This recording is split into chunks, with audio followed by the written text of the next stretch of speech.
Hello namaste vanakkam sat sri akal adaab welcome to my channel cookery pots. నేను మీ అరిక. ఇవాళ నేను మీకు హెల్దీ వర్షన్లో పాస్తా ఎలా తయారు చేసుకోవాలో చూసేద్దాం పదండి. ఓకేనా?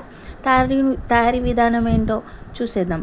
ఓకే, ఇప్పుడు నేను కాబూలీ శనగలు తీసుకున్నానండి. తీసుకొని ఇలా ఓవర్ నైట్ సోక్ చేసి పెట్టుకున్నాను అనమాట. ఇప్పుడు ఇది ఒక 3-4 టైమ్స్ బాగా వాష్ చేసుకోవాలి. చేసుకొని చక్కగా మనం ప్రెషర్ కుక్కర్లో వేసుకొని బాయిల్ చేసుకోవాలన్నమాట. ఇప్పుడు దీన్ని వాష్ చేసుకొని ప్రెషర్ కుక్కర్లో వేసుకుంటున్నాను ఇలాగా. ఓకేనా? ఒక చిన్న కుక్కర్ తీసుకున్నాను నేను. తీసుకొని బాయిల్ చేసుకోండి, లేదంటే డైరెక్ట్గా కూడా బాయిల్ చేయొచ్చు. ఇప్పుడు మనం ఇందులో కొన్ని వాటర్ పోసేసి సాల్ట్ వేసేసుకొని బాయిల్ చేసేసుకోవాలి. ఇలా మూత పెట్టుకుంటున్నాను. మూత పెట్టుకొని స్టవ్ ఆన్ చేసుకొని ఒక 4-5 విజిల్స్ వచ్చే వరకు బాయిల్ చేసుకోవాలన్నమాట. మరీ ఎక్కువగా కుక్ చేయొద్దు. కాబూలీ శనగలు మీడియంగా కుక్ చేయాలి. అండ్ ఒక ప్యాన్లో ఇలా వాటర్ పోసుకొని స్టవ్ ఆన్ చేసుకొని ఇప్పుడు ఈ వాటర్ బాయిలింగ్కి వచ్చే వరకు బాయిల్ చేయాలన్నమాట. ఓకేనా? ఇలాగా బాయిల్ చేసుకోవాలి. వాటర్ బాయిల్ అయిపోయింది, చూసారు కదా. ఇప్పుడు నేను ఒక పెద్ద కప్లో పాస్తా తీసుకున్నాను. నేను స్ప్రింగ్ పాస్తా తీసుకున్నాను. మీకు ఏ షేప్ ఇష్టం ఉంటే అది తీసుకోవచ్చు. ఇందులో వేసేయాలన్నమాట. ఓకేనా? ఇలాగా మెల్లిగా వేసేసుకోవాలి. అప్పుడు చక్కగా పర్ఫెక్ట్గా బాయిల్ అయిపోతుంది. అండ్ ఇప్పుడు పాస్తా బాయిల్ అయ్యేటప్పుడే మనము ఇందులో ఒక 2-3 డ్రాప్స్ ఆయిల్ వేసుకోవాలండి. ఆయిల్ వేసుకోవడం వల్ల పాస్తా అనేది ఒకదానికొకటి స్టిక్ అవ్వకుండా ఉంటుంది. అండ్ ఒకసారి మిక్స్ చేసుకోండి, ఎందుకంటే పాస్తా ఒకదానికొకటి స్టిక్ అయిపోతుంది కాబట్టి. జస్ట్ అట్లా ఒక్కసారి స్టిర్ చేయండి. పాస్తా ఎప్పుడు కూడా ఓవర్ కుక్ అవ్వద్దు, అండర్ కుక్ అవ్వద్దండి. చక్కగా పర్ఫెక్ట్గా కుక్ చేసుకోవాలి. చూస్తూనే ఉండండి దగ్గర ఉండి, ఎందుకంటే ఓవర్గా బాయిల్ అయిపోతే మ్యాష్ అయిపోతుంది అనమాట. ఈలోపు నేను ఒక క్యారెట్, ఒక ఆలుగడ్డ అండ్ ఒక చిన్న ఉల్లిపాయ, ఒక క్యాప్సికమ్ అండ్ ఒక 2 పచ్చిమిర్చి, ఒక 2 బీన్స్, ఒక చిన్ని టమాటో ఇలా తీసుకున్నానండి.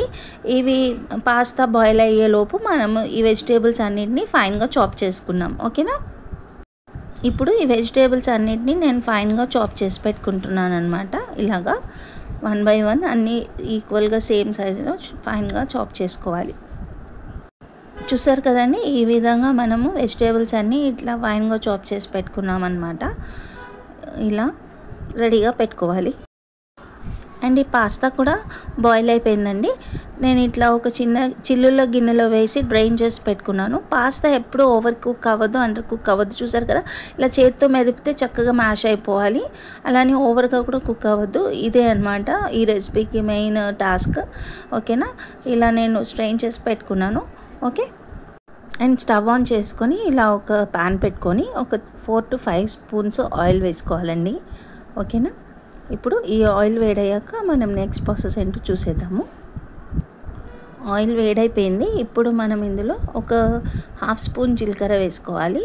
ఓకేనా? జీలకర్ర చిటపటలాడగానే ఇలా 1 by 1 వెజిటేబుల్స్ అన్నీ వేసుకోవాలి. ఫస్ట్ అయితే మనము పచ్చిమిర్చి, ఉల్లిపాయలు వేసేసుకోవాలన్నమాట. ఓకేనా? అండ్ మెల్లిమెల్లిగా నెక్స్ట్ ఏ వెజిటేబుల్స్ అయితే తొందరగా కుక్ అవ్వవో, లేట్గా కుక్ అవుతాయో అవి వేసుకుంటున్నాను. నేను ఫస్ట్ బీన్స్, ఆలు అండ్ క్యారెట్ వేసేస్తున్నాను, ఎందుకంటే ఇవి కొంచెం టైం పడుతుంది కదా కుక్ అవ్వడానికి, అందుకని. అండ్ క్యాప్సికమ్ మాత్రం వేయలేదు, ఉంచేసాను, ఎందుకంటే క్యాప్సికమ్ ఫాస్ట్గా కుక్ అయిపోతుంది. ఫస్ట్ ఈ వెజిటేబుల్స్ అన్నీ ఒక 2 minutes కుక్ చేసుకున్నాక అప్పుడు క్యాప్సికమ్ వేయవచ్చు అనమాట, ఎందుకంటే ఇవి టైం టేకింగ్ వెజిటేబుల్స్ కుక్ అవ్వడానికి.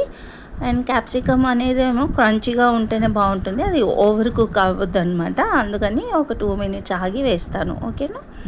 ఇప్పుడు కొంచెం ఇందులో సాల్ట్ వేసుకోవాలండి, అప్పుడు వెజిటేబుల్స్ తొందరగా కుక్ అయిపోతాయి. ఓకేనా? చూసారు కదా, ఇప్పుడు వెజిటేబుల్స్ కుక్ అయిపోయాయి. ఇప్పుడు మనం ఇందులో క్యాప్సికమ్ కూడా వేసేస్తున్నాము. చూసారు కదా, ఇలాగా క్యాప్సికమ్ వేసేసాను నేను.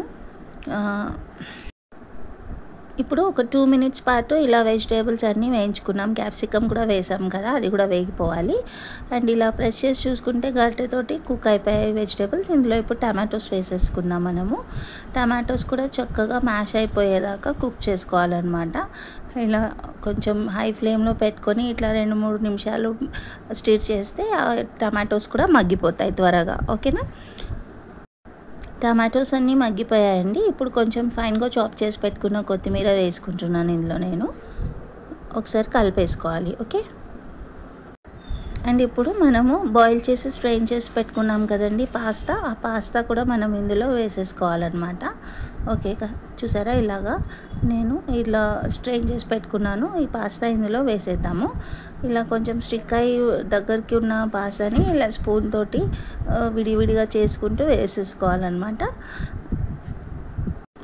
ఇప్పుడు మనం ఒకసారి మంచిగా మిక్స్ చేసేసుకున్నాం కదా. ఇందులో కొంచెం సాల్ట్ వేసుకుందాం, ఒక చిన్న స్పూన్ సాల్ట్ అండ్ ఒక స్పూన్ కారం కూడా వేసుకుందామండి. ఓకే. అండ్ ఒక స్పూన్ ధనియాల పొడి కూడా వేసేసుకోవాలి. ఓకే, ఇలా అన్నీ వేసేసుకున్నాక ఒకసారి చక్కగా మొత్తం కలిసేటట్టుగా మిక్స్ చేసుకోవాలన్నమాట. ఇలాగా మంచిగా ఈ ఇంగ్రీడియంట్స్ అన్నీ ఈ పాస్తాకు పట్టేటట్టు మిక్స్ చేసుకోవాలి. ఓకే. అండ్ ఇప్పుడు ఇందులో మనము కాబూలి శనగలు వేసేసుకుందామండి. కాబూలి శనగలు వేయడం వల్ల మనకి కార్బోహైడ్రేట్స్తో పాటు మనకి ఇందులో ప్రోటీన్ కూడా యాడ్ అవుతుంది అండ్ వెజిటేబుల్స్ ఉన్నాయి కదా, ఫైబర్ కూడా యాడ్ అవుతుంది అనమాట. కొంచెం ఈ రెసిపీ అనేది హెల్తీ వర్షన్లో అవుతుందన్నమాట, తయారవుతుంది. అండ్ ఇందులో మనం మ్యాగీ మసాలా వేసేసుకోవాలండి. ఇప్పుడు మ్యాగీ ప్యాకెట్ కొనుక్కుంటే అందులో మసాలా వస్తుంది కదా, అదైనా తీసుకోవచ్చు. మీరు షాప్లో వెళ్ళి అడిగితే మ్యాగీ మసాలా ఇవ్వమని అడిగితే ఇచ్చేస్తారనమాట. అది నేను ఒక 2 ప్యాకెట్స్ వేసేసుకున్నాను అనమాట ఇలాగా. ఓకే, ఇది వేయడం వల్ల ఈ రెసిపీకి మంచి టేస్ట్ అనేది వస్తుంది. ఇది ఖచ్చితంగా మీకు ఏ సూపర్ మార్కెట్లో అయినా దొరికిపోతుంది. ఓకేనా. ఇప్పుడు ఒకసారి బాగా మిక్స్ చేసేసుకోవాలి. ఇదంతా చక్కగా వీటికి పట్టేంత వరకు మిక్స్ చేసుకోవాలి. ఇప్పుడు ఇలా 2 నిమిషాల పాటు మూత పెట్టేసుకోవాలండి. అప్పుడు ఈ ఆవిరికి ఫ్లేవర్స్ అన్నీ ఈ పాస్తాకి ఇంకా కాబూలి శనగలకి పట్టుకుంటాయి అన్నమాట. అండ్ డిష్ అనేది కొంచెము టేస్ట్ కూడా చేంజ్ అవుతుంది, అంటే మంచిగా ఫ్లేవర్స్ అన్నీ యాడ్ అవుతాయి అన్నమాట, ఇన్ఫ్యూజ్ అవుతాయి. ఓకేనా. ఇలాగ నేను ఒక 2-3 మినిట్స్ మూత పెట్టి కుక్ చేసుకున్నాను. చూసేద్దామండి పాస్తా ఎలా రెడీ అయిపోయిందో. ఇప్పుడు ఇది పర్ఫెక్ట్గా కుక్ అయిపోయినట్టే అండి. ఇప్పుడు మనం దీన్ని స్టవ్ ఆఫ్ చేసేసి సర్వింగ్ బౌల్లోకి సర్వ్ చేసుకుందాము. వావ్, చూసారు కదా ఎంత యమ్మీగా రెడీ అయిపోయిందో. ఇప్పుడు మనం దీన్ని వేడిగా సర్వింగ్ బౌల్లోకి సర్వ్ చేసుకుంటున్నాం అన్నమాట. ఓకేనా.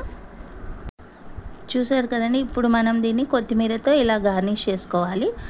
అంతే, perfect and tasty easy pasta ready అయిపోయింది.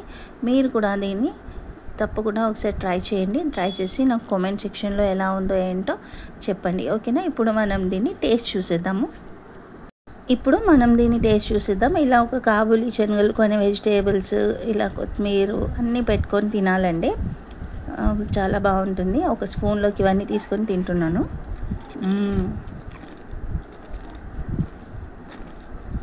చాలా బాగుందండి, యమ్మీగా టేస్టీగా ఉంది. మీరు కూడా ట్రై చేసి నాకు కామెంట్ చేయండి. నా ఛానల్ లైక్ చేయండి, షేర్ చేయండి, సబ్స్క్రైబ్ చేసుకోండి. బాయ్.